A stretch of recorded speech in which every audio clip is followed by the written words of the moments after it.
तो ये ऐसी गलती है कि पेपर चेकर्स खुद बताते हैं, जो साथी आप लोगों के पेपर चेक करते हैं वो खुद बताते हैं कि जब हम पेपर चेक करने के लिए बैठते हैं ना, तो वहां पर ये क्या लिखा आ जाता है जी कि स्टूडेंट्स जो हैं।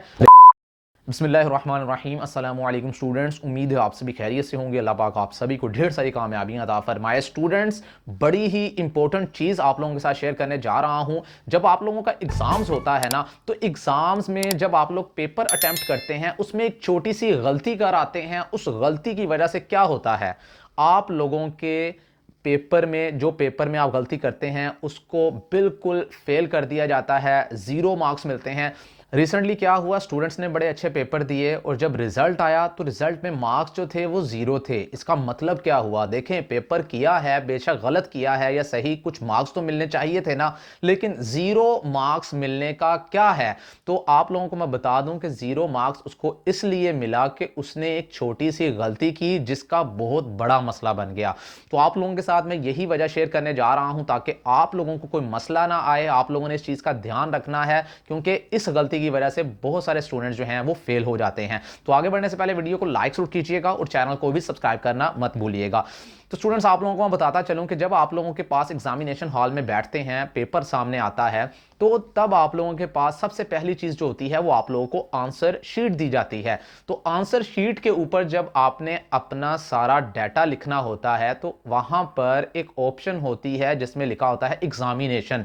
यानी आप लोगों ने लिखना होता है कि आप लोग जो एग्जाम दे रहे हैं वो एनुअल एग्जाम दे रहे हैं या फिर सप्लीमेंट्री एग्जाम दे रहे हैं।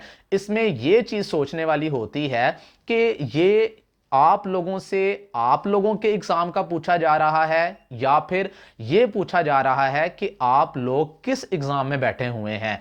यानी अगर आप लोग एनुअल एग्जाम में बैठे हुए हैं, एनुअल एग्जाम सबका चल रहा है और उसमें आप लोग सप्ली का एग्जाम दे रहे हैं, तो आप लोगों ने सप्ली नहीं लिखना, आप लोगों ने लिखना है एनुअल एग्जाम 2024।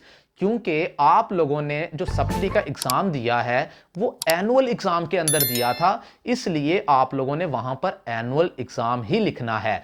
उसके बाद अगर आप लोग सप्लीमेंट्री एग्जाम में बैठे हैं तो वहां पर तो आपने सप्लीमेंट्री ही लिखना है, क्योंकि एनुअल वाले जो स्टूडेंट्स होते हैं वो सप्लीमेंट्री में नहीं अपीयर कर सकते।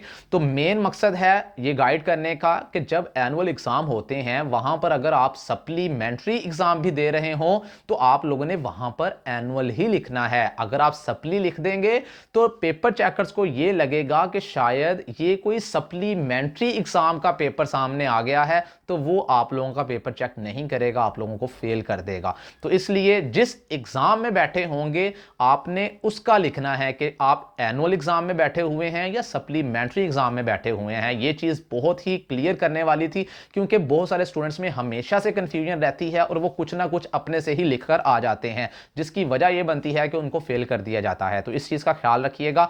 बाकी और भी इंशाल्लाह टिप्स जो हैं, ट्रिक्स जो हैं आप लोगों के एग्जाम्स देखने के लिए, आप लोगों के पेपर चेकिंग किस तरह से होते हैं, आप लोगों ने किस तरह से पेपर को अटेम्प्ट करना होता है, सारी चीजें आप लोगों के साथ मैं शेयर करता रहूंगा। मजीद अपडेट्स के लिए इस चैनल के साथ जुड़े रहिएगा, इसको सब्सक्राइब कर लीजिएगा, जाते हुए वीडियो को लाइक जरूर कीजिएगा। अब तक के लिए इजाजत दीजिए, अपना बहुत सारा ख्याल रखिएगा। अल्लाह हाफिज।